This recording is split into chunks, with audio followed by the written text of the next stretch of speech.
ಜಯ ಜಯ ಜಗತ್ರಾಣ ಜಗದೊಳಗೆ ಸುತ್ರಾಣ ಅಖಿಲ ಗುಣ ಸದ್ದಾಮ ಮಧ್ವನಾಮ. ಜಯ ಜಯ ಜಗತ್ರಾಣ ಜಗದೊಳಗೆ ಸುತ್ರಾಣ ಅಖಿಲ ಗುಣ ಸದ್ದಾಮ ಮಧ್ವನಾಮ. ಮಧ್ವನಾಮ ಮಧ್ವನಾಮ. ಹರಿ ಓಂ. ಆಪಾದಮೌಲಿಪರ್ಯಂತಂ ಗುರುಣಾಮಾಕೃತಿಂ ಸ್ಮರೇತ್. ತೇನ ವಿಘ್ನಾಃ ಪ್ರಣಶ್ಯಂತೆ ಸಿದ್ಧ್ಯಂತಿ ಚ ಮನೋರಥಾಃ. ನಾರಾಯಣಾಯ ಪರಿಪೂರ್ಣಗುಣಾರ್ಣವಾಯ ವಿಶ್ವೋದಯಸ್ಥಿತಿಲಯೋನ್ನಿಯತಿಪ್ರದಾಯ ಜ್ಞಾನಪ್ರದಾಯ ವಿಬುಧಾಸುರಸೌಖ್ಯದುಃಖಸತ್ಕಾರಣಾಯ ವಿತತಾಯ ನಮೋ ನಮಸ್ತೆ. ಅಭ್ರಮಂ ಭಂಗರಹಿತಂ ಅಜಡಂ ವಿಮಲಂ ಸದಾ ಆನಂದತೀರ್ಥಮತುಲಂ ಭಜೆ ತಾಪತ್ರಯಾಪಹಂ. ಪೂರ್ಣಪ್ರಜ್ಞಕೃತಂ ಭಾಷ್ಯಂ ಆದೌ ತದ್ಭಾವಪೂರ್ವಕಂ ಯೋ ವ್ಯಾಕರೋನ್ನಮಸ್ತಸ್ಮೈ ಪದ್ಮನಾಭಾಖ್ಯಯೋಗಿನೇ. ತಂ ವಂದೇ ನರಸಿಂಹತೀರ್ಥನಿಲಯಂ ಶ್ರೀವ್ಯಾಸರಾಟ್ಪೂಜಿತಂ ಧ್ಯಾಯಂತಂ ಮನಸಾ ನೃಸಿಂಹಚರಣಂ ಶ್ರೀಪಾದರಾಜಂ ಗುರುಂ. ಸ್ವಸ್ತ್ಯಸ್ತು ಅಶೇಷ ಸತಾಂ. ಶ್ರೀಪಾದರಾಜರ ಮೇರುಕೃತಿಯಾದ ಮಧ್ವನಾಮ ಕನ್ನಡದ ವಾಯುಸ್ತುತಿ ಅಂತಾನೆ ಪ್ರಸಿದ್ಧವಾಗಿದೆ. ಅದರ ಅರ್ಥಾನುಸಂಧಾನವನ್ನು ಎಲ್ಲರೂ ಮಾಡಲಿ ಅನ್ನುವ ಅಭಿಪ್ರಾಯದಿಂದ ಒಂದು ಧ್ವನಿ ಸುರುಳಿಯನ್ನು ತರ್ತಾ ಇದ್ದಾರೆ. ಅದಕ್ಕೆ ಮುಂಚೆ ರಚನೆ ಮಾಡಿದ ಶ್ರೀಪಾದರಾಜರು, ಅವರ ಹಿರಿಮೆ, ಅವರ ಗರಿಮೆ, ಆ ಪರಂಪರೆ ಎಂಥದ್ದು ಅಂತ ತಿಳಿದಾಗ ಹೆಚ್ಚಿನ ಆದರ, ಹೆಚ್ಚಿನ ಪುಣ್ಯವೂ ಬರುತ್ತೆ. ಆ ಅಭಿಪ್ರಾಯದಲ್ಲಿ ಶ್ರೀಪಾದರಾಜರ ಹಾಗೂ ಆ ಪರಂಪರೆಯ ಒಂದೆರಡು ಸಂಕ್ಷಿಪ್ತವಾದ ಮಾತುಗಳನ್ನು ತಿಳಿಸುವ ಪ್ರಯತ್ನವನ್ನು ಮಾಡುತ್ತೇನೆ. ಶ್ರೀಮದ್ ಆನಂದತೀರ್ಥ ಭಗವತ್ಪಾದರ ಅಚ್ಚುಮೆಚ್ಚಿನ ಶಿಷ್ಯರು ಪದ್ಮನಾಭತೀರ್ಥರು. ಶ್ರುತ್ಯಾ ಮತ್ಯಾ ಸದಾ ಭಕ್ತ್ಯಾ ವಿರಕ್ತ್ಯಾ ನಿತ್ಯಸೇವಯ ತಸ್ಮೈ ಪ್ರಸನ್ನ ಪ್ರಾಜ್ಯೇಕ್ಷ್ಯ ಸದ್ಯೋ ವಿದ್ಯಾಂ ದದೌ ಶುಭಾಂ ಅಂತ ಪದ್ಮನಾಭತೀರ್ಥರ ಬಗ್ಗೆ 15ನೇ ಸರ್ಗ ಸುಮಧ್ವ ವಿಜಯದಲ್ಲಿ ಈ ಮಾತನ್ನು ಹೇಳ್ತಾರೆ. ತುಂಬ ಚೆನ್ನಾಗಿ ಆಚಾರ್ಯರ ಸೇವೆಯನ್ನು ಮಾಡಿ ಆಚಾರ್ಯರಿಂದ ವೇದಾಂತ ವಿದ್ಯೆ ಜೊತೆಯಲ್ಲಿ ಉತ್ತರಾಧಿಕಾರತ್ವ ಎರಡನ್ನೂ ಪಡೆದ ಮಹಾನುಭಾವರು ಪದ್ಮನಾಭತೀರ್ಥರು. ಆ ಪರಂಪರೆಯಲ್ಲಿ ಬಂದಂತಹ ಒಂದು ಮಠ ಶ್ರೀಪಾದರಾಜ ಮಠ. ಪದ್ಮನಾಭತೀರ್ಥರ ಶಿಷ್ಯರೇ ಲಕ್ಷ್ಮೀಧರರು, ಅವರ ಶಿಷ್ಯರು ಸಂಕರ್ಷಣ ತೀರ್ಥರು, ಅವರ ಶಿಷ್ಯರು ಪರಶುರಾಮತೀರ್ಥರು, ಅವರ ಶಿಷ್ಯರು ಆದಿರಾಜತೀರ್ಥರು, ಅವರ ಶಿಷ್ಯರು ಸತ್ಯವ್ರತರು, ಅವರ ಶಿಷ್ಯರೇ ಸ್ವರ್ಣವರ್ಣ ತೀರ್ಥರು, ಇಂದಿನ ಕಥಾನಾಯಕರಾದ ಶ್ರೀಪಾದರಾಜರ ಗುರುಗಳು. ಶ್ರೀಪಾದರಾಜರ ಗುರುಗಳಾದ ಸ್ವರ್ಣವರ್ಣ ತೀರ್ಥರು, ಸತ್ಯವ್ರತರು, ಆದಿರಾಜರು ಹಾಗೂ ಪರಶುರಾಮ ತೀರ್ಥರು ಇವರೆಲ್ಲ ಇದ್ದದ್ದು ಶ್ರೀರಂಗದಲ್ಲಿ. ಇವತ್ತಿಗೂ ಇವರ ವೃಂದಾವನಗಳು ಶ್ರೀರಂಗದಲ್ಲೇ ರಾರಾಜಿಸ್ತಾ ಇದೆ. ಶ್ರೀಪಾದರಾಜರು ಅವತಾರ ಮಾಡಿದಂತಹ ಒಂದು ವಂಶ ಶಾಷ್ಟಿಕ ವಂಶ ಅಂತ. 64 ಕುಟುಂಬವಂತೆ ಉತ್ತರದಿಂದ ದಕ್ಷಿಣಕ್ಕೆ ಬಂದವರು. ಅದರಲ್ಲಿ 4 ಜನ, 3 ಜನ ರಾಜನಿಗೆ ಸೇನೆಯಲ್ಲಿ ಉಪಕಾರ ಮಾಡಲಿಕ್ಕೆ ಅವರೆಲ್ಲ ಯುದ್ಧದಲ್ಲಿ ಮಡೆದರು. ಮತ್ತೊಂದು ವಂಶ ಅದು ಮುಂದುವರಿಲಿಲ್ಲ. ಉಳಿದದ್ದು 60.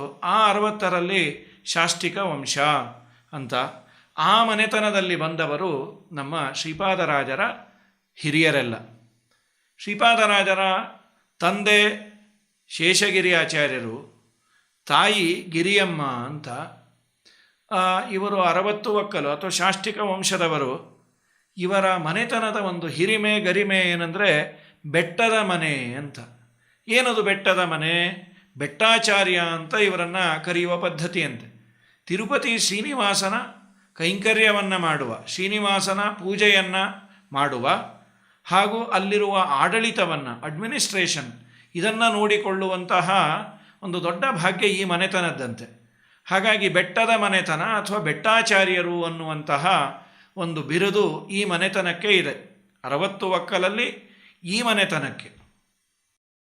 ಅದರಂತೆ ರಾಘವೇಂದ್ರ ಸ್ವಾಮಿಗಳ ಮನೆತನವು ಈ ಶಾಷ್ಟಿಕ ವಂಶದಲ್ಲೇ. ಅವರಿಗೆ ಬೀಗ ಮುದ್ರೆ ಅಂತ ಒಂದು ಆ ಮನೆತನದವರು ಅಂತ ಇತಿಹಾಸದಲ್ಲಿ ಇತಿಹಾಸಕಾರರು ಅಭಿಪ್ರಾಯವನ್ನು ವ್ಯಕ್ತ ಮಾಡ್ತಾರೆ. ಪ್ರಕೃತದಲ್ಲಿ ನಮ್ಮ ಶ್ರೀಪಾದರಾಜರ ಪೂರ್ವಾಶ್ರಮದ ತಂದೆ ತಾಯಿಗಳು ಗಿರಿಯಮ್ಮ ಹಾಗೂ ಶೇಷಗಿರಿ ಆಚಾರ್ಯರು. ಇವರು ವಾಸ ಮಾಡಿದ್ದು ಅಬ್ಬೂರಿನಲ್ಲಿ. ಅಬ್ಬೂರಿನಲ್ಲಿ ವಾಸ ಮಾಡ್ತಾ ಇದ್ದಾಗ ಶ್ರೀಪಾದರಾಜರ ಜನನ ಆಯಿತು. 1406ನೇ ಇಸವಿಯಲ್ಲಿ ಇವರ ಜನ್ಮ ಬಂತೆ. ಒಂದು 6-7 ವರ್ಷದ ಹುಡುಗ, ಒಳ್ಳೆ ಚುರುಕಾಗಿ ಇದ್ದರು ಪುಣ್ಯಾತ್ಮರು. ಆಗಿನ ಕಾಲದಲ್ಲಿ ಎಲ್ಲರ ಮನೆಯಲ್ಲಿ ಗೋಸಂಪತ್ತು ಇತ್ತು. ಇವರು ಗೋವುಗಳನ್ನು ಮೇಯಿಸ್ತಾ ನಿಂತಿದ್ದಾರೆ. ಸಾಯಂಕಾಲ ಸೂರ್ಯಾಸ್ತ ಆಗುವ ಸಮಯ. ಆಗ ಬ್ರಹ್ಮಣ್ಯ ತೀರ್ಥರನ್ನು ಹಾಗೂ ಪುರುಷೋತ್ತಮ ತೀರ್ಥರನ್ನು ಭೇಟಿಯಾಗಲಿಕ್ಕೆ ಸ್ವರ್ಣವರ್ಣ ತೀರ್ಥರು ಮೇನೆಯಲ್ಲಿ ಕುಳಿತು ಬರ್ತಾ ಇದ್ದಾರೆ. ಅವರಿಗೆ ಅಬ್ಬೂರು ಇನ್ನೂ ಎಷ್ಟು ದೂರ ಇದೆ, ಮಠ ಎಷ್ಟು ದೂರ ಇದೆ ಎನ್ನುವ ಕೌತುಕ. ಸೂರ್ಯಾಸ್ತ ಆಗ್ತಾ ಇದೆ, ಇನ್ನೂ ಮಠ ಸಿಕ್ಕಿಲ್ಲ. ಯಾವುದೋ ಒಬ್ಬ ಹುಡುಗ ಕಾಣಿಸ್ದ, ಅವನನ್ನು ಕೇಳುವ ಅಂತ ಕೇಳಿದ್ರಂತೆ. ಅಲ್ಲಪ್ಪ, ಇಲ್ಲಿ ಮಠ ಇನ್ನೆಷ್ಟು ದೂರ ಇದೆ, ಊರು ಎಷ್ಟು ದೂರ ಇದೆ? ಆ ಹುಡುಗ ಏನು ಉತ್ತರ ಕೊಡಬೇಕು? 1 ಮೈಲಿಯೋ 2 ಮೈಲಿಯೋ ಅವತ್ತಿನ ಕಾಲದ್ದು, ಅಥವಾ ಅರ್ಧ ಮೈಲಿಯೋ? ನನ್ನನ್ನು ನೋಡಿ, ಈ ಆಕಳನ್ನು ನೋಡಿ, ಆಕಾಶವನ್ನು ನೋಡಿ ನಿಮಗೆ ಗೊತ್ತಾಗತ್ತೆ. ಸ್ವರ್ಣವರ್ಣ ತೀರ್ಥರು ಕೇಳಿದ್ರು, ನಿನ್ನನ್ನು, ಆಕಳನ್ನು, ಆಕಾಶವನ್ನು ನೋಡಿದರೆ ಮಠದ ದೂರ ಹೇಗೆ ಗೊತ್ತಾಗತ್ತೆ? ಅದಕ್ಕೆ ಆ ಹುಡುಗ ಕೊಟ್ಟ ಉತ್ತರ, ಸೂರ್ಯಾಸ್ತ ಆಗುವ ಸಮಯದಲ್ಲಿ 10 ಆಕಳನ್ನು ಇಟ್ಟುಕೊಂಡು ಸಣ್ಣ ಹುಡುಗ ಮೇಯಿಸ್ತಾ ಇದ್ದೇನೆ ಅಂದರೆ ಊರು ಹತ್ತಿರ ಇರಲೇಬೇಕಲ್ವೇ ಸ್ವಾಮಿಗಳೇ? ತುಂಬ ಆಶ್ಚರ್ಯ ಆಯಿತು. ಸ್ವಾಮಿಗಳಿಗೆ ಇಷ್ಟು ಯುಕ್ತಿಯುಕ್ತವಾಗಿ ಉತ್ತರವನ್ನು ಕೊಟ್ಟಿದ್ದು ನೋಡಿ ಇವರು ಒಳ್ಳೆ ವಿದ್ವಾಂಸರಾಗ್ತಾರೆ, ಒಳ್ಳೆ ತಾರ್ಕಿಕರಾಗ್ತಾರೆ. ಅದ್ಭುತವಾದಂತಹ ಯೋಗ್ಯತೆ ಈ ವ್ಯಕ್ತಿಯಲ್ಲಿ ಇದೆ ಅಂತ ಆಗಲೇ ತೀರ್ಮಾನ ಮಾಡಿದ್ರಂತೆ. ಸಾಯಂಕಾಲೇ ಕದಾಚಿತ್ ಗುಣಗಣಭರಿತೆ ಸ್ವರ್ಣವರ್ಣೇ ಯತೀಂದ್ರೇ ದೂರೇ ಗ್ರಾಮ ಪುರಸ್ತಾತ್ ಕಿಯತಿ ಕಥಯ ಮೇ ಬಾಲಕೇತಿ ಬ್ರುವಾಣೆ ಸೂರ್ಯಂ ಮಾಂ ಸ್ವೈರಭಾಂ ಸ್ವಂ ಸಕಲಬುಧಮಣೆ ಪಶ್ಯ ಕಿಂ ತ್ವಾಂ ಬ್ರುವೇಹಂ ಯೋ ವಾದೀತ್ ಸ್ವರ್ಣವರ್ಣಂ ಗುರುಮಿತಿ ಸಹಸಾ ಸೋಬತಾನ್ಮಾಂ ಯತೀಂದ್ರಃ. ಶ್ರೀಪಾದರಾಜ ಮಠದ ಪರಂಪರೆಯಲ್ಲಿ ಬಂದಂತಹ ಶ್ರೀನಿಧಿ ತೀರ್ಥರು ಈ ದಾಖಲನ್ನು ಮಾಡ್ತಾರೆ, ಈ ವಿಷಯವನ್ನು. ಸಾಯಂಕಾಲೇ ಕದಾಚಿತ್ ಗುಣಗಣಭರಿತೆ ಸ್ವರ್ಣವರ್ಣೇ ಯತೀಂದ್ರೇ. ಸ್ವರ್ಣವರ್ಣ ತೀರ್ಥರು ಬಂದಾಗ ದೂರೇ ಗ್ರಾಮ ಪುರಸ್ತಾತ್, ಈ ಗ್ರಾಮ ಇನ್ನೆಷ್ಟು ದೂರ ಇದೆ ಎಂದಾಗ ಈ ಉತ್ತರವನ್ನು ಕೊಟ್ಟರು ಅಂತ. ನಂತರದಲ್ಲಿ ಬ್ರಹ್ಮಣ್ಯ ತೀರ್ಥರ ಬಳಿಗೆ ಬಂದು ಪ್ರಸ್ತಾಪ ಮಾಡಿದ್ದೇ ಅದಂತೆ. ಆ ಹುಡುಗ ಯಾರು? ಅದೊಂದು ಸುದೈವ ಅಂದರೆ ಬ್ರಹ್ಮಣ್ಯ ತೀರ್ಥರು ಹಾಗೂ ಶ್ರೀಪಾದರಾಜರು ಅವರ ಅಕ್ಕ ತಂಗಿಯರ ಮಕ್ಕಳಂತೆ. ಆಮೇಲೆ ಕರೆಸಿ ಕೇಳಿದಾಗ ಈ ಹುಡುಗನೇ, ಲಕ್ಷ್ಮೀನಾರಾಯಣ ಅಂತಾನೆ ಅವರ ಪೂರ್ವಾಶ್ರಮದ ಹೆಸರು ಅನ್ನೋದು ಒಂದು ಪ್ರತೀತಿ. ಈ ಹುಡುಗನೇ. ಆ ಹುಡುಗ ನನಗೆ ಬೇಕಲ್ಲ. ಯಾಕೆ ಸ್ವಾಮಿ ಅಂದರು. ಇಲ್ಲ, ನಮ್ಮ ಉತ್ತರಾಧಿಕಾರಿ ಆಗ್ತಾರೆ. ಆಯಿತು, ಆ ಅಪ್ಪ ಅಮ್ಮನನ್ನು ಒಪ್ಪಿಸಿ ಅವರನ್ನು ಶ್ರೀರಂಗಕ್ಕೆ ಕರೆದುಕೊಂಡು ಬಂದರಂತೆ. ಶ್ರೀರಂಗಕ್ಕೆ ಕರೆದುಕೊಂಡು ಬಂದು ಶ್ರೀರಂಗದಲ್ಲೇ ಉಪನಯನ ಮಾಡಿ ವಿಶೇಷವಾಗಿ 1412ನೇ ಇಸವಿಯಲ್ಲಿ ಅವರಿಗೆ ಸನ್ಯಾಸ ದೀಕ್ಷೆಯನ್ನು ಕೊಟ್ಟರು. ವಿಶೇಷ ಅಂದರೆ ಶ್ರೀರಂಗ ಶ್ರೀಪಾದರಾಜ ಮಠದ 4 ಯತಿಗಳ ಒಂದು ವಿಶೇಷವಾದ ಸನ್ನಿಧಾನಯುಕ್ತ ಸ್ಥಳ ಅದು. ಅದಲ್ಲದೆ ಘಟ್ಟದ ಮೇಲಿನ 4 ಮಠದ ಶ್ರೀಪಾದರಾಜ ಮಠ, ಉತ್ತರಾಧಿ ಮಠ, ವ್ಯಾಸರಾಜ ಮಠ, ರಾಘವೇಂದ್ರ ಸ್ವಾಮಿಗಳ ಮಠದ ಅನೇಕ ಯತಿಗಳ ಮೂಲ ವೃಂದಾವನ, ಕಾರ್ಯಕ್ಷೇತ್ರ ಎಲ್ಲವೂ ಆಗಿತ್ತು. ಇದೊಂದು ದೊಡ್ಡ ಭಾಗ್ಯ. 1350ರಿಂದ 1420ರವರೆಗೂ ಶ್ರೀಪಾದರಾಜರ ಮಠದ ಎಲ್ಲ ಯತಿಗಳು ಅಲ್ಲಿ ಕಾರ್ಯಕ್ಷೇತ್ರವನ್ನು ಮಾಡಿಕೊಂಡು ಜ್ಞಾನ ಪ್ರಚಾರ, ಪಾಠ ಪ್ರವಚನ ಮಾಡಿದಂತಹ ಅದ್ಭುತ ಕ್ಷೇತ್ರ ಅದು. ವಿಶೇಷ ಅಂದರೆ ಶ್ರೀಪಾದರಾಜರಿಗೆ ಆಶ್ರಮ ಆದದ್ದು, ಉಪನಯನ ಆದದ್ದು ಅಲ್ಲಿ. ಯಾಕೋ ಶ್ರೀರಂಗದ ಮೇಲೆ ತುಂಬ ಅವರಿಗೆ ಮಮತೆಯೋ ಏನು, ಕಂಗಳಿದ್ಯಾತಕೋ ಕಾವೇರಿ ರಂಗನ ನೋಡದ ಅಂತ ಮುಂದೆ ಅಲ್ಲಿ ಮಾಧ್ವರೆಲ್ಲ ಬರ್ತಾರೆ ಅಂತ. ಯಾಕೆಂದರೆ ಶ್ರೀಪಾದರಾಜ ಮಠದ 1350ರಿಂದ 1420 ಸ್ವರ್ಣವರ್ಣ ತೀರ್ಥರ ವೃಂದಾವನ ಆದದ್ದು. ಅದಾದ ನಂತರದಲ್ಲಿ ವಿಶೇಷವಾಗಿ ವ್ಯಾಸರಾಜರು ತಮ್ಮ ತಾತ್ಪರ್ಯ ಚಂದ್ರಿಕೆಯನ್ನು ಬರೆದದ್ದು ಅಲ್ಲಿ ಅಂತ.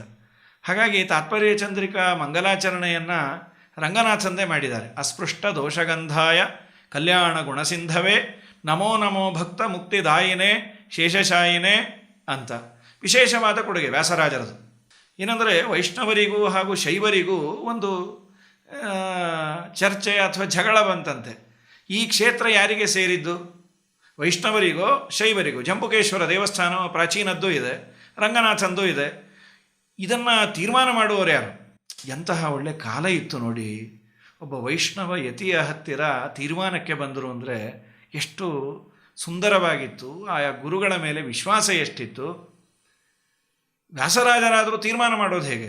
ವಿಷ್ಣುಪರ ಅಂದರೆ ನೀವು ವೈಷ್ಣವರ ಪಕ್ಷಪಾತಿಗಳು ಅಂತ ಅಂತಾರೆ, ಶೈವಪರ ಅಂತ ಅನ್ನೋದು ಹೇಗೆ?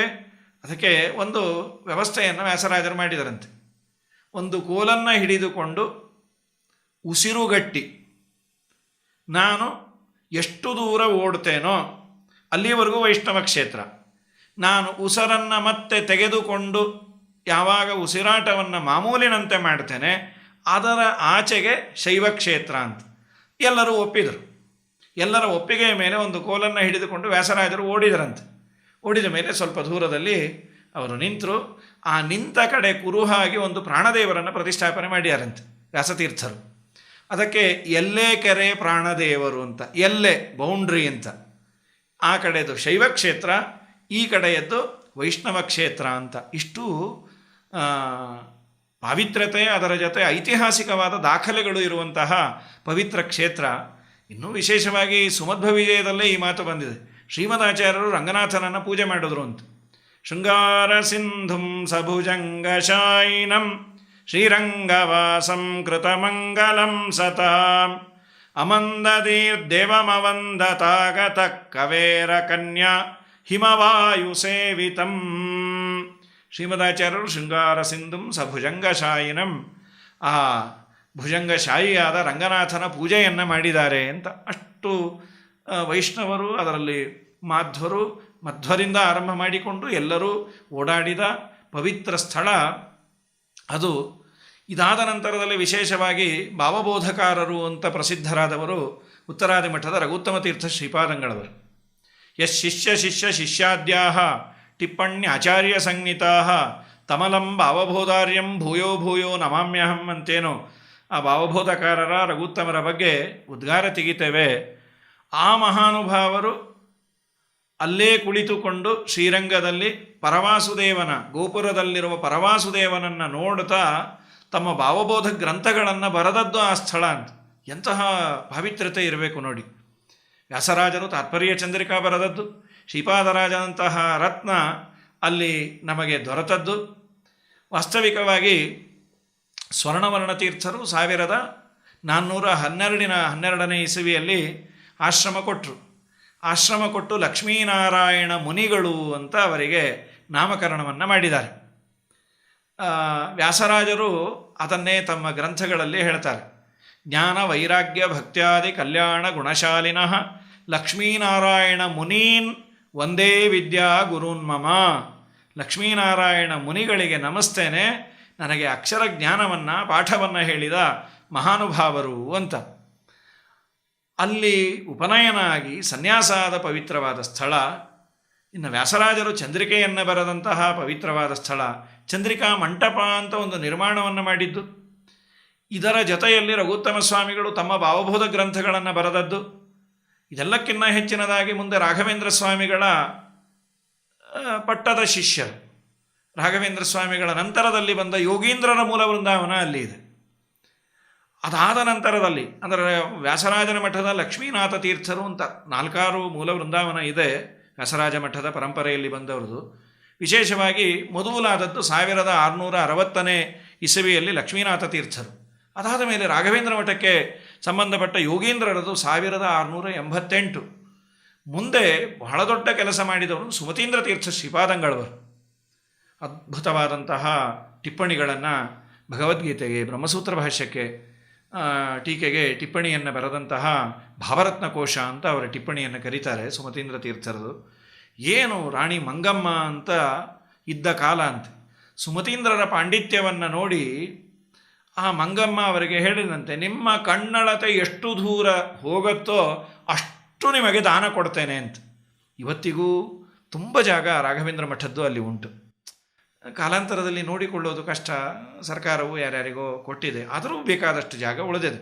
ಹೇಳಿದ ತಾತ್ಪರ್ಯ, ಹೀಗೆ 4 ದಿಕ್ಕುಗಳಲ್ಲಿಯೂ ಮಧ್ವ ಸಿದ್ಧಾಂತದ ಧ್ವಜ ಪತಾಕೆಗಳನ್ನು ಹಾರಿಸಿದ ಎಲ್ಲ ಪವಿತ್ರವಾದ ಕ್ಷೇತ್ರ ಶ್ರೀರಂಗ. ಇದೆಲ್ಲ ಆಗತ್ತೆ, ಹಿಂದಾದದ್ದು ಎಲ್ಲವನ್ನ ನೋಡಿಯೇ ಮಹಾನುಭಾವರು ಭೂತ ಭವಿಷ್ಯದ ವರ್ತಮಾನ ಕಾಲ ಜ್ಞಾನವುಳ್ಳ ಶ್ರೀಪಾದರಾಜರು ಈ ಉದ್ಗಾರ ತೆಗೆದರೋ ಏನೋ ಅನ್ಸತ್ತೆ. ಜಗಂಗಳೊಳಗೆ ಮಂಗಳ ಮೂರುತಿ ರಂಗನ ಶ್ರೀಪಾದಂಗಳ ನೋಡದ ಕಂಗೊಳಿದ್ಯಾತಕೋ ಕಾವೇರಿ ರಂಗನ ನೋಡದ ಹರಿಪಾದೋದಕ ಸಮಕಾವೇರಿ ವಿರಜ ನದಿಯ ಸ್ನಾನವ ಮಾಡಿ ಪರಮ ವೈಕುಂಠ ಮಂದಿರದಲ್ಲಿಯ ಪರವಾಸುದೇವನ ನೋಡದ ಕಂಗೊಳಿದ್ಯಾತಕೋ ಕಾವೇರಿ ರಂಗನ ನೋಡದ. ಈ ಮಾತನ್ನು ಆ ಪುಣ್ಯಾತ್ಮರು ಆಡ್ತಾರೆ. ಅಂತಹ ಪವಿತ್ರವಾದ ಕ್ಷೇತ್ರ. ಆ ಕ್ಷೇತ್ರದಲ್ಲಿ ಸನ್ಯಾಸ ಆಯಿತು, ಆದಮೇಲೆ ಅಧ್ಯಯನ ಆಗಬೇಕಲ್ಲ. ಸ್ವರ್ಣವರ್ಣ ತೀರ್ಥರು ವಿಶೇಷವಾಗಿ ಇವರನ್ನು ಅಧ್ಯಯನಕ್ಕೆ ವಿಭುಧೇಂದ್ರ ತೀರ್ಥ ಶ್ರೀಪಾದಂಗಳವರು ಅಂತ ಅದ್ಭುತವಾದ ಪಾಂಡಿತ್ಯ ರಾಘವೇಂದ್ರ ಮಠದ ಪರಂಪರೆಯಲ್ಲಿ ರಾಘವೇಂದ್ರ ಸ್ವಾಮಿಗಳಕ್ಕಿನ್ನ ಹಿರಿಯರು, ಅವರಲ್ಲಿ ಅಧ್ಯಯನಕ್ಕೆ ಬಿಟ್ರಂತೆ. ವಾದೀಂದ್ರ ಸ್ವಾಮಿಗಳು ಗುರುಗುಣಸ್ಥಮನದಲ್ಲಿ ವಿಭುಧೇಂದ್ರರ ಬಗ್ಗೆ ಒಂದು ಅದ್ಭುತವಾದ ಮಾತನ್ನು ಆಡ್ತಾರೆ. ವಿದ್ವತ್ ಚಕ್ರವರ್ತಿಗಳು ವಿಭುಧೇಂದ್ರ ತೀರ್ಥರು. ಶ್ರೀಮತ್ಪೂರ್ಣ ಪ್ರಬೋಧ ಪ್ರಕಟಿತ ಪದವೀಧಾವಿ ಮೇಧಾವಿ ಧೀಮತ್ ಸೇನಾನಾಸೀರ ಸೀಮಾ ಸಮುದಿತ ವಿದಿತಾಪಾದ ಯೋಧಾಧಿನೇತ ಮಾಯಾ ಸಿದ್ಧಾಂತ ದೀಕ್ಷಾ ವಿಘಟನ ಘಟನ ಸರ್ವತಂತ್ರ ಸ್ವತಂತ್ರ ಶ್ರೀರಾಮ ವ್ಯಾಸದಾಸೋ ವಿಲಸತಿ ವಿಬುಧೇಂದ್ರಾಭಿಧ ಸಂಯಮೀಂದ್ರ ಶ್ರೀಮತ್ಪೂರ್ಣ ಪ್ರಬೋಧ ಪ್ರಕಟಿತ ಪದವಿ. ಈ ಮಾತಿನ ಅಭಿಪ್ರಾಯ ಪೂರ್ಣಪ್ರಜ್ಞಾಚಾರ್ಯರು, ಸರ್ವಜ್ಞಾಚಾರ್ಯರು ಅಂದರೆ ಆನಂದತೀರ್ಥ ಭಗವತ್ಪಾದರ ಆ ಒಂದು ಅದ್ಭುತವಾದ ದಾರಿ ವೈಷ್ಣವ ಸಿದ್ಧಾಂತ, ದ್ವೈತ ಸಿದ್ಧಾಂತ, ಅದನ್ನು ಆಚಾರ್ಯರು ತಿಳಿಸಿಕೊಟ್ರು. ಆ ದಾರಿಯಲ್ಲಿ ಸಾಗಿದಂಥ ಮಹಾನುಭಾವರು ಪದ್ಮನಾಭಾದಿ ಯತಿಗಳು, ಆ ದಾರಿಯಲ್ಲಿ ಬಂದಂತಹ ಅನೇಕ ಯತಿಗಳು, ಅದರಲ್ಲಿ ಮಹಾಮೇಧಾವಿಗಳು, ಧಾರಣಾಶಕ್ತಿ ಉಳ್ಳವರು ನಮ್ಮ ವಿಭುಧೇಂದ್ರರು ಅಂತ ಕೊಂಡಾಡ್ತಾರೆ ವಾದೀಂದ್ರ ಸ್ವಾಮಿಗಳು. ಆ ಶ್ರೀಮದಾಚಾರ್ಯರ ಸೇನೆಯಲ್ಲಿ ಬಂದಂತಹ ಅದ್ಭುತವಾದ ಸೇನಾ ನಾಯಕರಂತಿವರೆಲ್ಲರೂ. ಪ್ರಾಯ ಈ ವಿವಕ್ಷೆಯನ್ನು ನೋಡೇ ನಮ್ಮ ಜಗನ್ನಾಥದಾಸರು ಆ ಕಮಲನಾಭಾದಿ ಅನೀಕಕ್ಕೆ ಎರಗುವೆ. ಅನೀಕ ಅಂದರೆ ಸೈನ್ಯ. ಪದ್ಮನಾಭಾದಿ ತೀರ್ಥಗಳು, ಪದ್ಮನಾಭಾದಿ ಯತಿಗಳೆಲ್ಲ ಸೈನ್ಯ ಅಂತೆ. ಅಂದರೆ ಮಧ್ವ ಸಿದ್ಧಾಂತ ಅನ್ನುವ ಕೋಟೆಯ ಮೇಲೆ ಯಾರಾದರೂ ಅಟ್ಯಾಕ್ ಮಾಡಲಿಕ್ಕೆ ಬಂದರೆ ತಮ್ಮ ಸಸಿದ್ಧಾಂತವನ್ನು ಮಂಡನೆ ಮಾಡಲಿಕ್ಕೆ ಸದಾ ಸಿದ್ಧರಾದ ಸೇನೆ ಅಂತೆ. ಆ ಸೇನೆಯ ಮುಂದಾಳುತ್ವವನ್ನು ತೆಗೆದುಕೊಂಡು ಮುಂದುವರಿಸಿದ ಮಹಾನುಭಾವರು ಅಂದರೆ ವಿಭುಧೇಂದ್ರ ತೀರ್ಥರು. ಏನವರ ಮುಂದಾಳುತ್ವ! ಇತರ ಮತಗಳನ್ನು ಸಂಪೂರ್ಣವಾಗಿ ವಾಕ್ಯಾರ್ಥವನ್ನು ಮಾಡಿ ಅವರನ್ನು ಸೋಲಿಸಿ ಅವರಿಂದ ಜಯಪತ್ರವನ್ನು ಪಡೆದು ಶ್ರೀಮದಾಚಾರ್ಯರ ಸಸಿದ್ಧಾಂತವನ್ನು ಪ್ರತಿಷ್ಠಾಪನೆ ಮಾಡುವುದರಲ್ಲಿ ಮುಂಚೂಣಿಯಲ್ಲಿದ್ದಂತಹ ಸೇನಾ ನಾಯಕ ಅಂದರೆ ವಿಭುಧೇಂದ್ರ ತೀರ್ಥರು. ಅಂತಹ ಯತಿಶ್ರೇಷ್ಠರಾದ ವಿಭುಧೇಂದ್ರರು ನನಗೆ ಅನುಗ್ರಹವನ್ನು ಮಾಡಲಿ ಅಂತ ಬೇಡ್ತಾರೆ. ಅಂತಹ ವಿಭುಧೇಂದ್ರರಲ್ಲಿ ಅಧ್ಯಯನಕ್ಕೆ ಬಿಟ್ಟರು. ಅಧ್ಯಯನ ಆದ ಮೇಲೆ 1420ನೇ ಇಸ್ವಿ ಸ್ವರ್ಣವರ್ಣ ತೀರ್ಥರು ವೃಂದಾವಸ್ಥರಾದರು. ಇವರಿಗೆ ಸಾಮ್ರಾಜ್ಯ, ವೇದಾಂತ ಸಾಮ್ರಾಜ್ಯದಲ್ಲಿ ಅಭಿಷೇಕ, ಲಕ್ಷ್ಮೀನಾರಾಯಣ ಮುನಿಗಳಿಗೆ. ಇವರಿಗೆ ಇಡೀ ಜೀವನದ ಪ್ರಧಾನ ಗುರಿ ವ್ಯಾಸರಾಜರನ್ನು ತಯಾರು ಮಾಡೋದಿತ್ತು. ವ್ಯಾಸರಾಜರಿಗೆ ಬ್ರಹ್ಮಣ್ಯ ತೀರ್ಥರು ಸನ್ಯಾಸವನ್ನು ಕೊಟ್ಟು ಶ್ರೀಪಾದರಾಜರಲ್ಲಿ ಬಿಟ್ರಂತೆ. ಶ್ರೀಪಾದರಾಜರಲ್ಲಿ ಅವರನ್ನು ಕಳಿಸಿದಾಗ ಶ್ರೀಪಾದರಾಜರು ಮುಳುಬಾಗಿಲಿನಲ್ಲಿ ವಿಶೇಷವಾಗಿ ವಾಸವಾದದ್ದು ಅದೊಂದು ದೊಡ್ಡ ಒಂದು ಮುಳುಬಾಗಲು ಪರಮ ಪವಿತ್ರವಾದ ಕ್ಷೇತ್ರ. ಆದರೆ ಶ್ರೀಪಾದರಾಜರ ಕಾಲದಲ್ಲಿ ಪುನಃ ಅವರು ಕಾಪಾಲಿಕರು ಅಂತ ಇದ್ದರಂತೆ. ಆ ಕಾಪಾಲಿಕರು ಶೈವರು, ಶಿವ ಸರ್ವೋತ್ತಮತ್ವವನ್ನು ಪ್ರತಿಪಾದನೆ ಮಾಡುವಂಥವ್ರು. ಹಾಗೆಲ್ಲ ಹೇಗೆ ಅಂದರೆ, ನೀವು ನಿಮ್ಮ ಸಿದ್ಧಾಂತವನ್ನು ಮಂಡನೆ ಮಾಡಿದರೆ ನಾವು ಶರಣಾಗತರಾಗಿ ನಿಮಗೆ ಇದರ ಪಾರುಪತ್ಯವನ್ನೆಲ್ಲ ಬಿಟ್ಟುಕೊಡ್ತೇವೆ ಅಂತ. ಶ್ರೀಪಾದರಾಜರು ಅವರ ಜೊತೆ ವಾಕ್ಯಾರ್ಥವನ್ನು ವಿಶೇಷವಾಗಿ ಮಾಡಿ ಆ ಒಂದು ಸ್ಥಳವನ್ನು ಪಡೆದದ್ದು ಅಂತ ಒಂದು ಇತಿಹಾಸ ಉಂಟು. ವಾದಿರಾಜರು ಅದನ್ನು ಉಲ್ಲೇಖ ಮಾಡಿದ್ದಾರೆ. ಶ್ರೀಪಾದರಾಜರನ್ನು ಸ್ತೋತ್ರ ಮಾಡ್ತಾ ಅಶ್ವಧಾಟಿಯಲ್ಲಿ ತುಂಬ ಸುಂದರವಾಗಿ ಸ್ತೋತ್ರ ಮಾಡಿದ್ದಾರೆ ನಮ್ಮ ವಾದಿರಾಜರು. ಕಾಪಾಲಿಕಾಂಶವನ ಕೋಪಾತಿ ವಿತ್ತಯತಿ ಭೂಪಾರ ಕಾಂಕ್ಷಿ ಕುಲಭೂ ಭೂಪಾವನಾಮಿತ ಧಿಯಾ ಪಾವಿತಾತಿ ಶುಭ ರೂಪಾಬ್ಜನಾಭಸಯತೆ ಗೋಪಾಯಿತನ್ವಯ ಸುದೀಪಾಭ ಹೇಮ ಸಮರೂಪಾಖ್ಯ ಭಿಕ್ಷುವರಭೂ ಶ್ರೀಪಾದರಾಜಯತಿರಾಪಾತು ನ ಶುಭ ಕಲಾಪಾನ ಪಾರಮಹಿಮಾ. ಇದು ವಾದಿರಾಜರು ಉಲ್ಲೇಖ ಮಾಡ್ತಾರೆ. ಶ್ರೀಪಾದರಾಜರು ತಾವು ಅಲ್ಲಿ ವಿಷ್ಣು ಸರ್ವೋತ್ತಮತ್ವವನ್ನು ಪ್ರತಿಪಾದನೆ ಮಾಡಿ ಅಲ್ಲೇ ತಾವು ವಿದ್ಯಾಪೀಠವನ್ನು ಇಟ್ಟುಕೊಂಡು 100 ಜನ ವಿದ್ಯಾರ್ಥಿಗಳು ವಿಶೇಷವಾಗಿ ವ್ಯಾಸರಾಜರಿಗೆ ಪಾಠವನ್ನು ಹೇಳಿದರು. ಪಾಠವನ್ನು ಹೇಳಿ ಚೆನ್ನಾಗಿ ತಯಾರು ಮಾಡಿ, ಈ ಸಂದರ್ಭದಲ್ಲಿ ಒಂದು ಸ್ವಪ್ನ, ಪಂಢರಪುರಕ್ಕೆ ಬನ್ನಿ ಅಂತ. ಪಾಂಡುರಂಗ ವಿಠ್ಠಲನ ದರ್ಶನ ಮಾಡಬೇಕು. ದರ್ಶನಕ್ಕಷ್ಟೇ ಅಲ್ಲ, ನಿಮಗೆ ಒಂದು ವಿಶೇಷವಾದ ಪ್ರತಿಮೆ ಸಿಗೋದಿದೆ. ಅದು ಸಾಮಾನ್ಯ ಪ್ರತಿಮೆ ಅಲ್ಲ, ಜಾಂಬವತಿ ಪೂಜಿತವಾದಂತಹ ಕೃಷ್ಣನ ಪತ್ನಿಯಾದ ಜಾಂಬವಂತನ ಮಗಳಾದ ಜಾಂಬವತಿ ಕರಾರ್ಚಿತ. ಆನಂತರದಲ್ಲಿ ಅದು ಅರ್ಜುನ ಪೂಜೆ ಮಾಡಿದ, ಆ ಅರ್ಜುನನ ವಂಶದಲ್ಲೇ ಬಂದ ಕ್ಷೇಮಕಾಂತರಾಜನೂ ಪೂಜೆ ಮಾಡಿ ಭೂಮಿಯಲ್ಲಿ ಸ್ಥಾಪನೆ ಮಾಡಿದಂತಹ ರುಕ್ಮಿಣೀ ಸತ್ಯಭಾಮ ಸಮೇತ ರಂಗವಿಠಲನ ಪ್ರತಿಮೆ ಇರುವ ಒಂದು ಸಂಪುಷ್ಟ. ಅದು ನಿಮಗೆ ಸಿಗೋದಿದೆ, ನೀವು ಬರಬೇಕು ಅಂಥೇಳಿ ಒಂದು ಸ್ವಪ್ನ ಆಗಿದೆ. ಆಯಿತು, ಹೊರಟು ಬಂದ್ಯಾರೆ. 3 ಜನ ಬಂದರಂತೆ, ವ್ಯಾಸರಾಜರು, ಬ್ರಹ್ಮಣ್ಯ ತೀರ್ಥರು ಹಾಗೂ ಶ್ರೀಪಾದರಾಜರು. ಅಲ್ಲಿ ಬಂದಾಗ ಸ್ವಪ್ನ ಸೂಚಿತವಾದ ಸ್ಥಳದಲ್ಲಿ ತೆಗೆದಾಗ 2 ಸಂಪುಷ್ಟ ಸಿಕ್ಕಿದೆ. ಬ್ರಹ್ಮಣ್ಯ ತೀರ್ಥರಿಗೆ ಒಂದು ಸ್ವಪ್ನ ಲಬ್ಧವಾದ ರಂಗವಿಠಲ ಇವತ್ತು ವ್ಯಾಸರಾಜ ಮಠದಲ್ಲಿ ಇದೆ, ಪ್ರಾಯ ಈ ಸಂದರ್ಭದಲ್ಲೇ ಸಿಕ್ಕಿರಬಹುದು ಅಂತ. ಇಲ್ಲಿ ಆದರೆ ಶ್ರೀಪಾದರಾಜರಿಗೆ ಸಿಕ್ಕಂತಹ ಸಂಪುಟವನ್ನು ತೆಗೆದಾಗ ರಂಗವಿಠಲ ರುಕ್ಮಿಣಿ ಸತ್ಯಭಾಮ ಸಮೇತ ನೋಡಿ ತುಂಬ ಆನಂದ ಆಯಿತು. ಏನು ರಂಗನನ್ನು ನೋಡಿ, ರಂಗ ಮನೆಗೆ ಬಾರೋ, ನಮ್ಮ ಈ ಮನೆಗೆ ಬಾರಪ್ಪ ಅಂಥೇಳಿ ಪ್ರಾರ್ಥನೆ ಮಾಡ್ತಾರೆ. ರಂಗ ಗರುಡ ತುರಂಗ ಕಲುಷ ವಿಭಂಗ ನವಮೋಹನಾಂಗ ರಂಗ ರಂಗ ಮನಕೆ ಬಾರೋ. ಮುಂದೆ ಅವರೆಲ್ಲ ಕೃತಿಗಳಲ್ಲೂ ರಂಗವಿಠಲ ಅನ್ನುವ ಅಂಕಿತವನ್ನೇ ಇಟ್ಟುಕೊಂಡರು.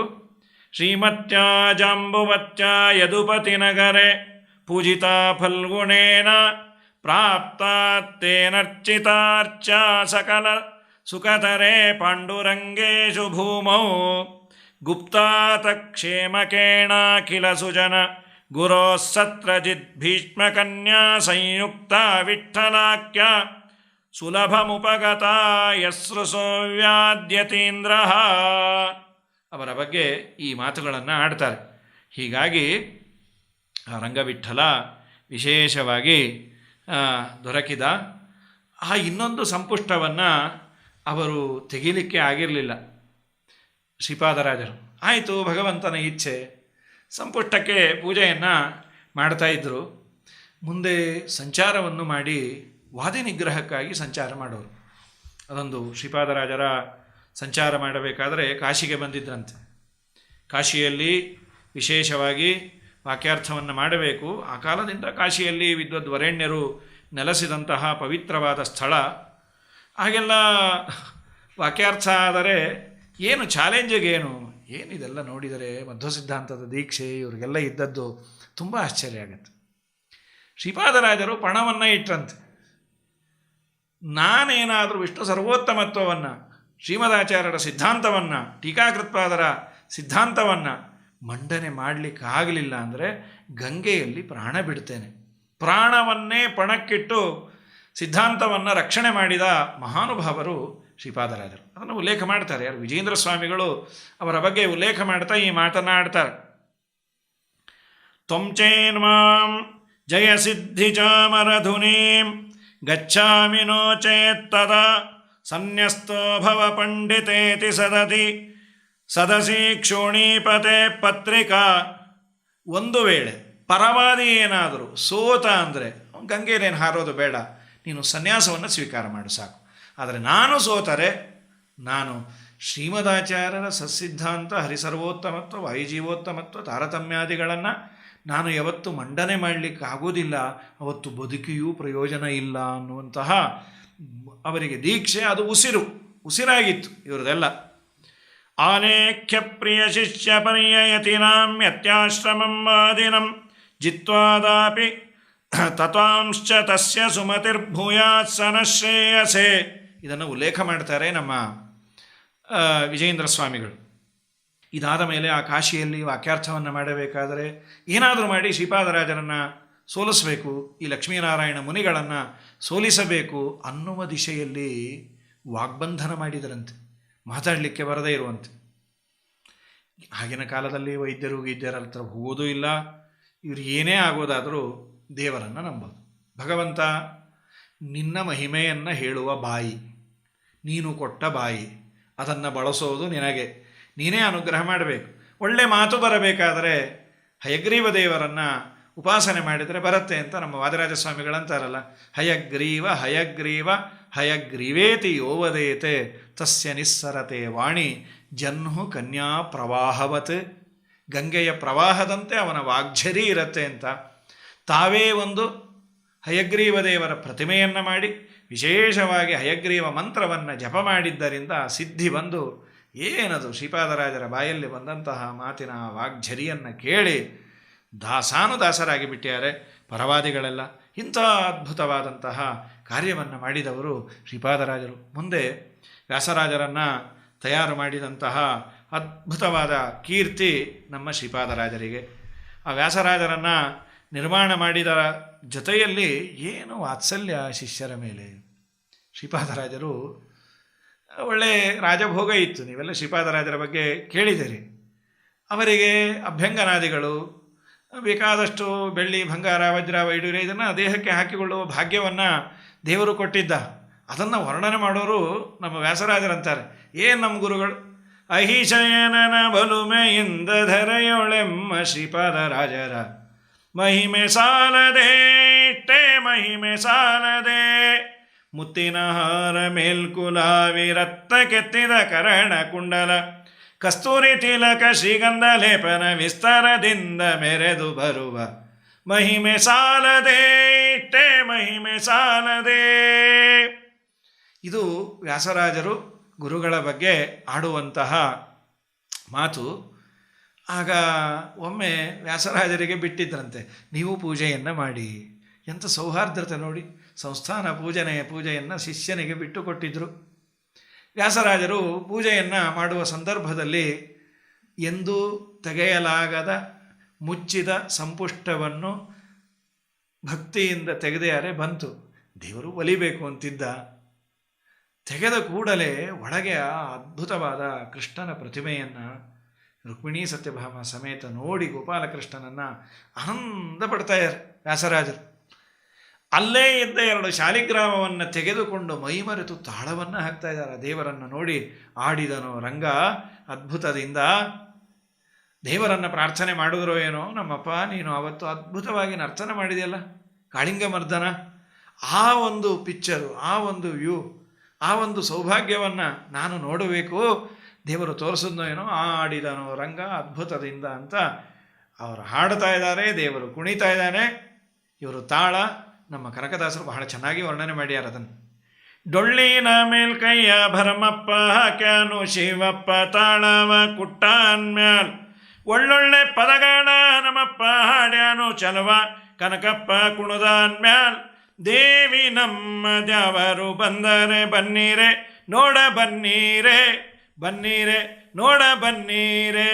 ಕನಕದಾಸರು ಹೇಳಿದ್ದು, ಕೃಷ್ಣ ಕಾಲಿಂಗ ಮರ್ದನವನ್ನು ಮಾಡಿದ್ದು, ವ್ಯಾಸರಾಜರು ಅದನ್ನು ನೋಡ್ತಾ ಇದ್ದಾರೆ. ಪುಣ್ಯಾತ್ಮರು ದೇವರು ಮಲಗಿ ಪರಮಾದರದಿ ಪಾಡಲು ಕುಳಿತು ಕೇಳುವ, ಕುಳಿತು ಪಾಡಲು ನಿಲ್ಲುವ, ನಿಂತರೆ ನಲಿವ, ತಮ್ಮೆಲ್ಲ ಇಂದ್ರಿಯಗಳನ್ನು ಭಗವಂತನಿಗೆ ಅರ್ಪಣೆ ಮಾಡಿ ಸರ್ವೋತ್ತಮತ್ವವನ್ನು ಸಾಧನೆ ಮಾಡಲಿಕ್ಕೆ ನಿಂತಹ ಜಗಜ್ಜಟ್ಟಿಗಳು ಇವರು. ಇವರ ಮುಂದೆ ದೇವರು ಕುಣಿದ. ಶ್ರೀಪಾದರಾಜರಿಗೆ ಆಶ್ಚರ್ಯ ಆಯಿತು. ಏನಿದು?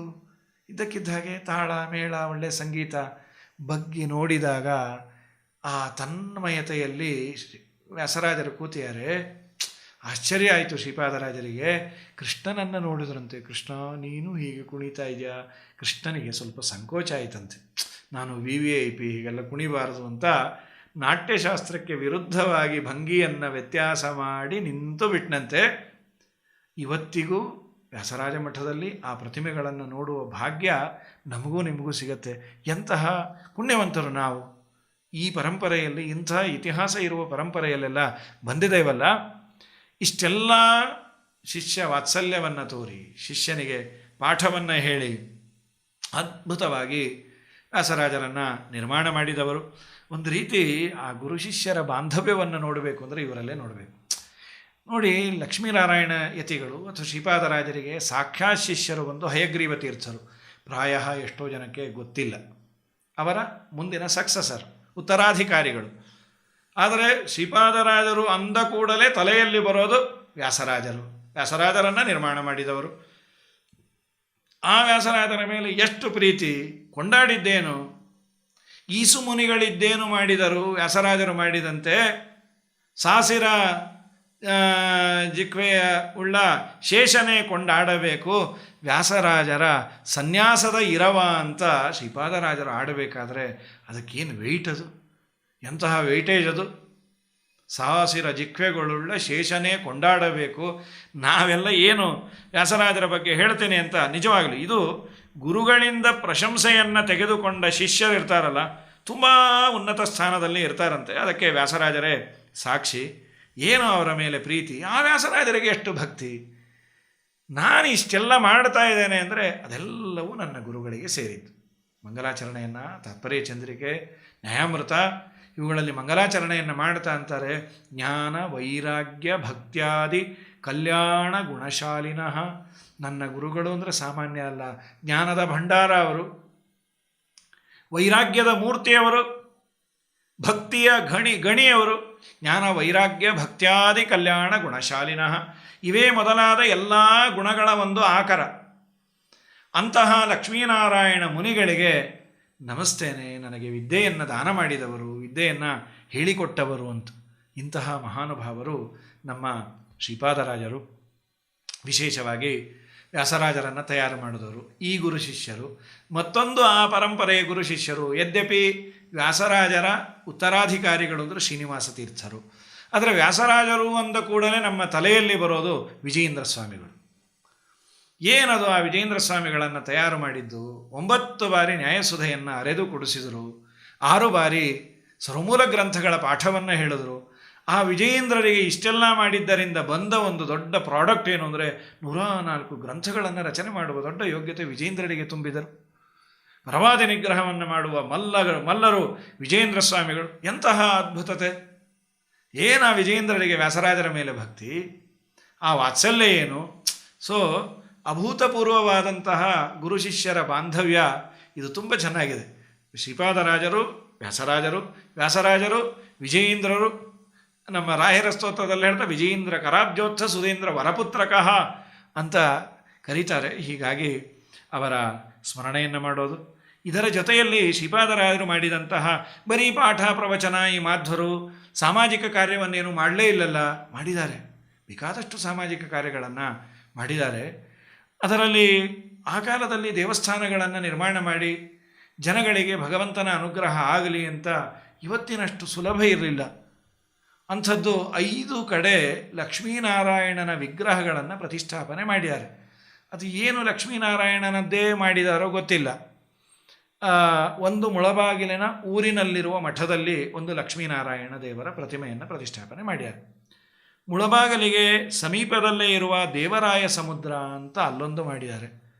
ಮುಳಬಾಗಿಲಿಗೆ ಹತ್ತಿರ KGF ಅಲ್ಲೊಂದು ಲಕ್ಷ್ಮೀನಾರಾಯಣ ದೇವರ ಪ್ರತಿಮೆ. ವಾಣಿ ಅಂಬಾಡಿ ಅಂತ ತಮಿಳುನಾಡಲ್ಲಿ ಒಂದು, ಶ್ರೀಮುಷ್ಣದಲ್ಲಿ ಒಂದು, ಒಟ್ಟು 5 ಪ್ರತಿಮೆಗಳನ್ನು, ಲಕ್ಷ್ಮೀನಾರಾಯಣನ ಪ್ರತಿಮೆಗಳನ್ನು ಪ್ರತಿಷ್ಠಾಪನೆ ಮಾಡಿದ್ದಾರೆ. ಅವರ ಕಾಲದಲ್ಲಿ ಪೂಜಾ ಕೈಂಕರ್ಯಗಳೆಲ್ಲ ಚೆನ್ನಾಗಿ ನಡೀತಾ ಇತ್ತು.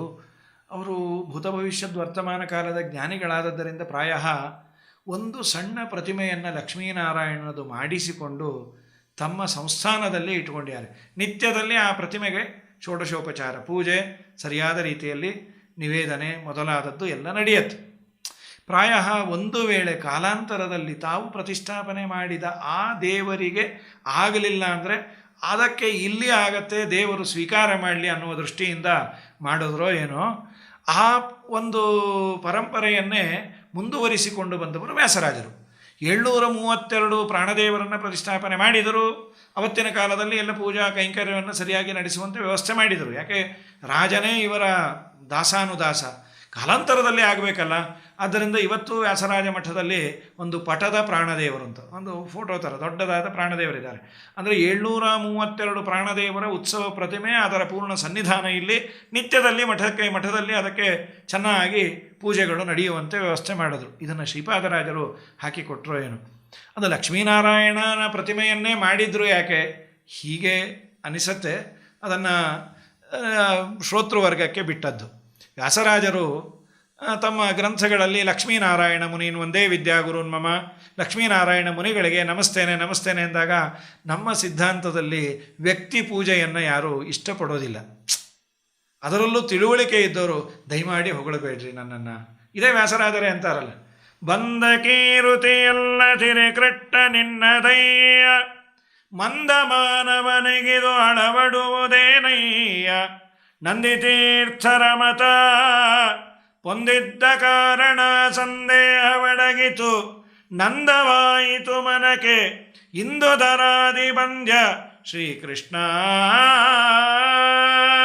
ಇದೆಲ್ಲ ಆನಂದ ತೀರ್ಥರ ಮತದಲ್ಲಿ ಬಂದದ್ದಕ್ಕೆ ಆಯಿತು ಅಂತ ಆ ಜಾಡನ್ನು ಶ್ರೀಪಾದರಾಜರು ಲಕ್ಷ್ಮೀನಾರಾಯಣ ಅಂತಾರೆ. ಕಾಣುವ ಈ ಲಕ್ಷ್ಮೀನಾರಾಯಣ ಮುನಿಗಳಲ್ಲ, ಇವರ ಒಳಗೆ ಇರುವ ಲಕ್ಷ್ಮೀನಾರಾಯಣ ಈ ಕೆಲಸ ಮಾಡಿಸ್ದ, ಅದರ ನೆನಪಿಗಾಗಿ ಮಾಡಿದ್ರೋ ಏನೋ, ಅದು ತೀರ್ಮಾನ ನಿಮಗೆ ಬಿಟ್ಟದ್ದು. ವಿಶೇಷವಾಗಿ ಇಷ್ಟೆಲ್ಲ ಮಾಡಿದರು. ಇದಲ್ಲದೆ ಪ್ರಾಣದೇವರ ಪ್ರತಿಷ್ಠಾಪನೆಯನ್ನು ಕೆಲವು ಮಾಡಿದ್ದಾರೆ. ಅದು ಎಲ್ಲೆಲ್ಲಿ ಹೊಸಪೇಟೆಯ ಹತ್ತಿರ ಕಾಕವಾಡ ಅನ್ನೋ ಕಡೆ ಒಂದು, ಪೆನಗೊಂಡದಲ್ಲಿ, ಆದಮೇಲೆ ಬ್ರಹ್ಮಣ್ಯಪುರದಲ್ಲಿ ಮಾಡಿದರು. ಮತ್ತೊಂದು ವಿಶೇಷ ಅಂದರೆ ಇವರ ಕಾಲದಲ್ಲಿ ಸಾಳ್ವ ನರಸಿಂಹ ಅಂತ ರಾಜ, ಅವನು ತಿರುಪತಿ ಪ್ರಾಂತ್ಯವು ಅವನ ವಶದಲ್ಲಿ ಇತ್ತು. ತಿರುಪತಿಯ ಅರ್ಚಕರು ಶ್ರೀನಿವಾಸನ ಪೂಜಾ ಕೈಂಕರ್ಯಕ್ಕೆ ಬಳಸುವ ಪದಾರ್ಥಗಳೆಲ್ಲ ತಮ್ಮ ಮನೆಗೆ ಬಳಸಿಕೊಂಡ್ರು ಅಂಥೇಳಿ ಅವರನ್ನು ಸಂಹಾರ ಮಾಡಿದ ಅಂತ. ಇನ್ನೂ ಒಂದು ವರ್ಷನ್ನೇನು ಅಂದರೆ ಅವರೇ ಆತ್ಮಹತ್ಯೆ ಮಾಡಿಕೊಂಡ್ಬಿಟ್ರು, ರಾಜ ನಮ್ಮನ್ನು ಏನಾದರೂ ಮಾಡ್ತಾನೆ ಅಂತ. ಅಂತೂ ಪೂಜೆ ನಿಂತೋಯ್ತು ಶ್ರೀನಿವಾಸನದ್ದು. ಆ ಸಾಳ್ವ ನರಸಿಂಹ ಭೂಪತಿ ಇವರಲ್ಲಿ ಪ್ರಾರ್ಥನೆ ಮಾಡದಂತೆ, ದಯಮಾಡಿ ಗುರುಗಳು ಅನುಗ್ರಹ ಮಾಡಬೇಕು, ಮೊದಲನೇದು ಬ್ರಹ್ಮಹತ್ಯೆಯನ್ನು ನನಗೆ ದೂರ ಮಾಡಬೇಕು. ವಿಪ್ರಹತ್ಯೆ ದೋಷ ಬರಲು ಕ್ಷಿಪ್ರ ಶಂಕೋದಕದಿ ಕಳಯೆ, ಅಪ್ರಬುದ್ಧನು ಶಂಕಿಸೆಗೆ ರೆಣ್ಣೆ ಕಪ್ಪು ಹಸನು ಮಾಡಿದ, ಮಹಿಮೆ ಸಾಲದೆ ಇಟ್ಟೆ ಮಹಿಮೆ ಸಾಲದೆ. ಆ ಮಾತನ್ನು ವ್ಯಾಸರಾಜರು ಅಂತಾರೆ. ನಮ್ಮ ಗುರುಗಳ ಮಹಿಮೆ ಬ್ರಹ್ಮಹತ್ಯಾದಿಗಳನ್ನು ದೂರ ಮಾಡುವ ಯೋಗ್ಯತೆ ಅಂತ. ಸಾಳ್ವ ನರಸಿಂಹ ಇವರಿಗೆ ಕೇಳಿದಾಗ ಏನು ಶ್ರೀಪಾದರಾಜರ ಹೃದಯ ವೈಶಾಲ್ಯತೆ, ವೈರಾಗ್ಯ, ಔದಾರ್ಯ. ವ್ಯಾಸರಾಜರನ್ನು ಕೊಟ್ಟು ಕಳಿಸೋದು, ನೀವು ಹೋಗಿ ಬನ್ನಿ, ತಿರುಪತಿಯ ತಿಮ್ಮಪ್ಪನ ಪೂಜೆ ನೀವು ಹೋಗಿ ಬನ್ನಿ, ಶಿಷ್ಯನಿಗೆ ಬಿಟ್ಟು ಕೊಟ್ರಂತೆ. 12 ವರ್ಷ ವ್ಯಾಸರಾಜರು ಶ್ರೀನಿವಾಸನ ಪೂಜೆಯನ್ನು ಮಾಡಿದ ಮಹಾನುಭಾವರು. ಎಂತಹ ದೊಡ್ಡ ಭಾಗ್ಯ! 12 ವರ್ಷ ತಿರುಪತಿಯ ಶ್ರೀನಿವಾಸನ ಪೂಜಾ ಕೈಂಕರ್ಯವನ್ನು ಮಾಡಿದ ಪುಣ್ಯಾತ್ಮರು.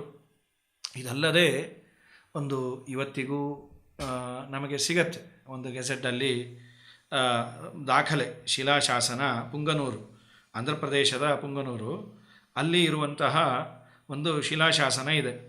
ಆ ಶಿಲಾಶಾಸನ ಗೋಡೆಯ ಮೇಲೆ ಬರೆದಿದ್ದಾರೆ, ಶ್ರೀಪಾದರಾಜರ ಕಾಲದಲ್ಲಿ ಆದಂತಹ ಒಂದು ಕೆರೆಯ ಉದ್ಘಾಟನೆ.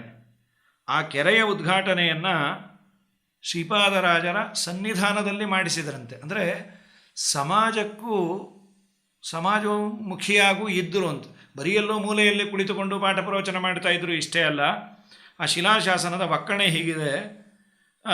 ಶಕವರ್ಷ 1419 ನಳ ಸಂವತ್ಸರ ವೈಶಾಖ ಬಹುಳ ದಶಮಿ ಕ್ರಿಸ್ತಶಕ 1496 ಮೇ 8 ಭಾನುವಾರ. ಅದು ಇವತ್ತಿನ ಇಸವಿಯನ್ನು ಹಾಕಿರೋದು. ವಾಸ್ತವಿಕವಾಗಿ ಅಲ್ಲಿ ಇರುವಂತಹ ಶಿಲಾಶಾಸನ ಹಳೆಗನ್ನಡದಲ್ಲಿ ಇದೆ.